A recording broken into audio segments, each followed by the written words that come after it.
가심으로 새벽 기도회를 시작하도록 하겠습니다.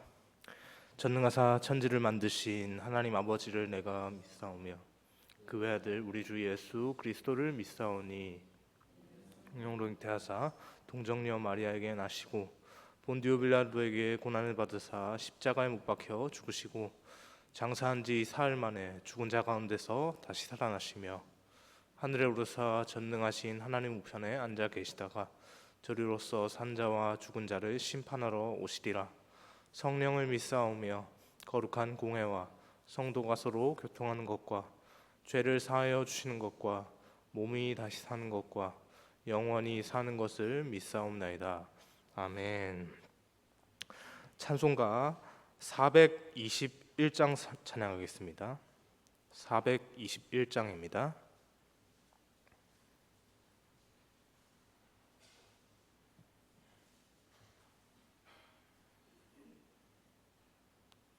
421장 내가 예수 믿고서 함께 찬양하겠습니다. 내가 예수 믿고서 죄 사함 받아 나의 모든 것 다 변했네. 지금 내가 가는 길 천국 길이요 주의 피로 내 죄가 씻겼네. 나의 모든 것 변하고 그 피로 구속받았네. 하나님은 나의 구원 되시오니 내 죄 없겠네. 주님 밝은 빛 되사 어둠에 치니 나의 모든 것 다 변했네. 지금 내가 주 앞에 온전케 됨은 주의 공로를 의지함일세. 나의 모든 것 변하고 그 피로 구속받았네. 하나님은 나의 구원 되시오니 내게 정죄함 없겠네. 내게 성령 임하고 크신 사랑 나의 맘에 가득 채우며 모든 공포 내게서 물리치시니 내 맘 항상 주 안에 있겠네. 나의 모든 것 변하고 그 피로 구속받았네. 하나님은 나의 구원 되시오니 내게 정죄함 없겠네. 아멘.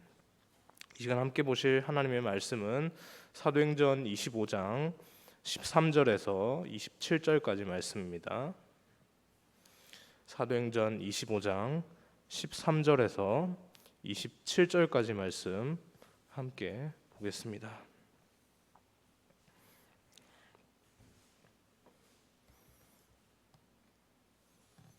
13절부터 27절까지 말씀입니다. 제가 먼저 13절 말씀 읽고 교독하다가 마지막 절 27절 함께 읽겠습니다. 수일 후에 아그리빠 왕과 버니게가 베스도에게 문안하러 가이사랴에 와서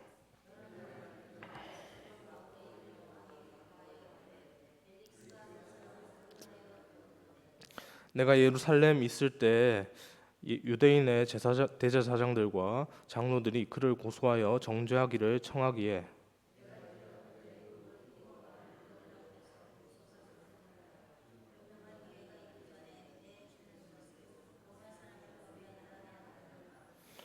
그러므로 그들이 나와 함께 여기 오매 내가 지체하지 아니하고 이튿날 재판 자리에 앉아 명하여 그 사람을 데려왔으나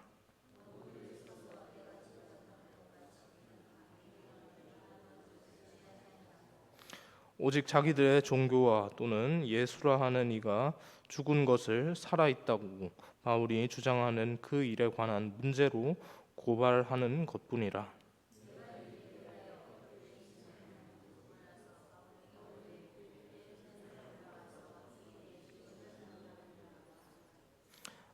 바울은 황제의 판결을 받도록 자기를 지켜주기를 호소하므로 내가 그를 가이사에게 보내기까지 지켜두라 명하였노라 하니,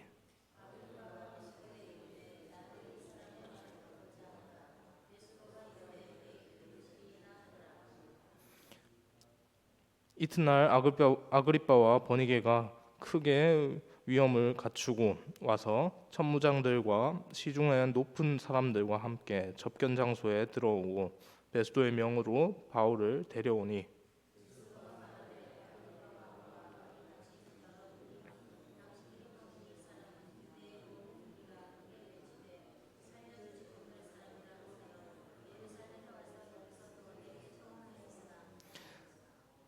내가 살피건대 죽일 죄를 범한 일이 없더이다.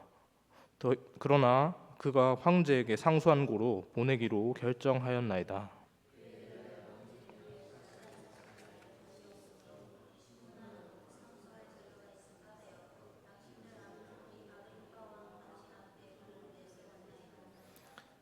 이 7절 말씀 함께 읽겠습니다. 그 제목도 밝히지 아니하고 죄수를 보내는 것이 무리한 일인 줄 아나이다 하였더라. 아멘. 어제 본문에서 바울은 로마 황제에게 상소하였습니다. 자신은 도무지 유대인들에게 잘못한 것이 없으니 로마 시민권자로서 로마법에 따라서 황제에게 재판을 받기를 원한 것이었죠. 이 이야기를 들은 베스도 총독은 그를 로마로 보내기로 결정을 하였고요. 이제 그에게는 바울을 로마로 호송해야 할 일이 남아 있었는데요. 그냥 덩그러니 사람만 보낼 수가 없습니다. 명색이 로마 시민권자로서 황제에게 재판받겠다고 상소를 올린 바울 아닙니까? 바울이 무엇을 잘못해서 로마법에 따라서 황제에게 직접 재판을 받는지에 대해서 받아야 하는지에 대해서 분명히 명시되고 적시되어야 했습니다. 문제는 베스도에게 있어서 이것을 정리하는 것이 적잖이 어려운 일이 아닐 수 없었다는 겁니다. 그때 당시에 유대 분봉 왕이었던 헤롯 아그리빠 왕이 예수님께서 탄생할 헤롯 아그리빠 왕이 베스도 총독을 찾아오게 되었습니다.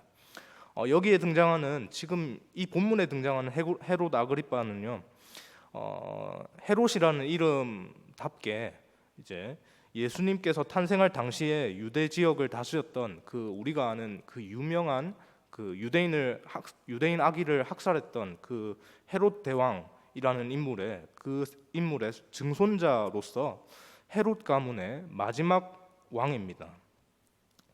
당시 아그리빠 왕은요, 로마 황제의 신임을 얻고 있었습니다.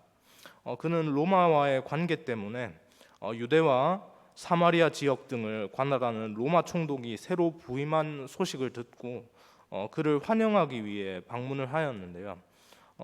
바울의 로마 법정으로의 상소 문제로 인해서 골머리를 앓던 베스도는 마침 이렇게 헤롯 아그리빠 왕이 이렇게 방문하였다는 소식을 듣고 그에게, 그 유대인의 왕인 그에게 자문을 구합니다. 어떤 자문일까요? 19절 말씀을 보면 알 수 있는데요. 유대인들의 고소로 인해서 바울을 법정에 세웠더니 유대인들이 바울의 범법 행위에 대해서는 하나도 말하지 않고 엉뚱하게도 그의 범법 행위보다는 예수라는 사람의 부활을 주장하는 것만 그렇게 문제를 삼았다는 것이죠. 그들의 종교 유대교에 대한 그 범법 행위와 예수라는 사람의 그 부활의 행위에만 그렇게 초점을 맞춰서 그를 고소했다는 겁니다. 유대인들이 바울을 고소할 때 뒤집어 씌웠던 제목은 일전에 바울을 고소할 때 뒤집어 씌웠던 제목은 소란하게 하고 성전을 더럽혔다는 것이었는데 막상 바울을 법정에 세워놓고 진술하는 자리에서 이것이 더 이상 문제로 되지 않았습니다.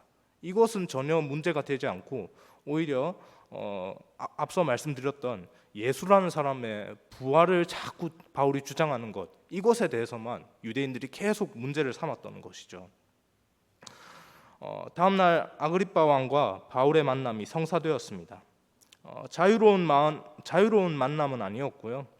재판장에서 죄인을 신문하는 자리로서 그렇게 만남이 있었습니다.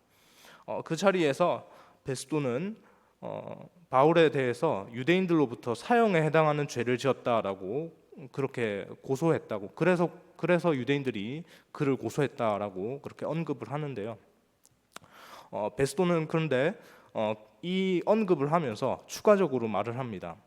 이 해당 고소건에 대해서, 유대인들이 바울을 고소한 이 고소건에 대해서 바울의 혐의점을 도무지 내가 찾을 수 없다라고 말하는 것이죠. 이어지는 25절 말씀으로 그렇게 언급을 하는데요. 25절 말씀 함께 읽겠습니다. 내가 살피건대 죽일 죄를 범한 일이 없더이다. 그러나 그가 황제에게 상소한 고로 내가 보내기로 결정하였나이다. 내가 살피건대 죽일 죄를 범한 일이 없더이다 라고 말합니다. 여러분, 이 상황이 우리에게 낯설게 느껴지지 않는데요. 지금 베스도는요, 우리 예수님께서 그 로마 법정에 세워지셔서 그렇게 로마 총독 앞에서 고초를 당하셨을 때와 비슷한 경우를 겪고 있는 겁니다. 예수님께서 그 로마 총독 앞에 섰을 때 그 로마 총독이, 신문하는 로마 총독의 이름이 누구였습니까? 우리가 사도신경으로도 그렇게 고백하지 않습니까? 본디오 빌라도였죠. 그 빌라도 총독에게 예수님께서 그렇게 재판 받으실 때 어떻게 됐습니까? 빌라도 총독이 예수님에 대해서 신문을 하고는 마지막 결론이 어떻게 되었죠? 나는 도무지 이 사람에게서 혐의점을 발견하지 못하겠다라고 그렇게 고백을 한 것이었습니다. 이 대목과 상당히 유사해 보입니다. 도무지 베스도는 자신의 법적 지식으로는 바울의 혐의점을 찾을 수 없다라고 그렇게 말하고 있는 것이죠. 많은 사람들 앞에서 그렇게 공언되었습니다. 그러나 자신은 도무지 바울의 혐의점을 찾지 못했지만 바울이 로마 황제에게 상소를 올렸기 때문에 그를 로마로 보내기로 결정하였다라고 그렇게 말을 합니다. 그래서 바울의 혐의점을 어차피 로마로 보내야 되는 건 정해진 사실이기 때문에 바울의 혐의점을 유대인의 관점에서 확인하여서 그렇게 상소문에 황제에게 올리는 상소문에 적시하기 위해서 그렇게 아그리빠 왕의 눈앞에 그렇게 바울을 세웠다라고 그렇게 말을 하고 있는 것이죠. 본문 26절 말씀인데요. 26절 말씀도 함께 읽겠습니다.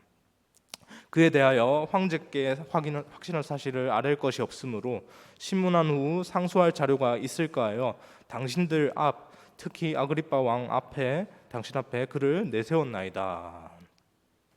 상소할 자료가 있을까 하여 당신들 앞, 특히 아그리빠 왕 앞, 당신 앞에 그를 세웠나이다 라고 말을 합니다. 상소할 자료를 얻기 위해 아그리빠 왕 앞에 바울을 불러들였습니다. 여러분, 이것은 마치 바울의 말을 잘 들어보라는 말과 그 부탁과도 같다라고 그렇게 여겨지는데요. 바울이 말하는 것을 잘 듣고 그 말에 따라서 앞뒤를 잘 따져보아야 그 아그리빠 왕으로서 그렇게 왕의 입장을 해서 그렇게 상소문에 올릴 거리들을 좀 찾고 그렇게 할 수 있지 않겠습니까?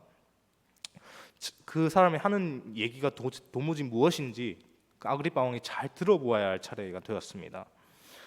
이제 아그리빠는 총독을 위해서도, 그 베스도 총독을 위해서라도 바울의 말을 잘 집중해서 잘 들어보아야 합니다. 어떻게 하기 위해서요? 상소문을 잘 적기 위해서요. 목적은 다르지만 어쨌든 결과적으로는 계속해서 바울의 말을 잘 들어보아야 하는 결과가 자꾸 도출이 되는 것이죠. 새로운 총독으로 방문한 새로운 총독에게 방문한 아그리빠에게 베스도는 바울을 소개하였습니다. 그가 주로 하는 말에 대해서 그렇게 말을 하였고요. 또 이제 일어날 일은 이제 분명합니다. 이전에 있었던 상황처럼 아그리빠 왕 또한 이전 앞장에서 봤을 때 계속해서 바울이 뭔가 신문하는 장소, 신문당하는 장소에 처해졌는데 그 장소에서 바울이 신문당하기는커녕 오히려 복음을 전하는 어떤 모습들을 보이지 않았습니까?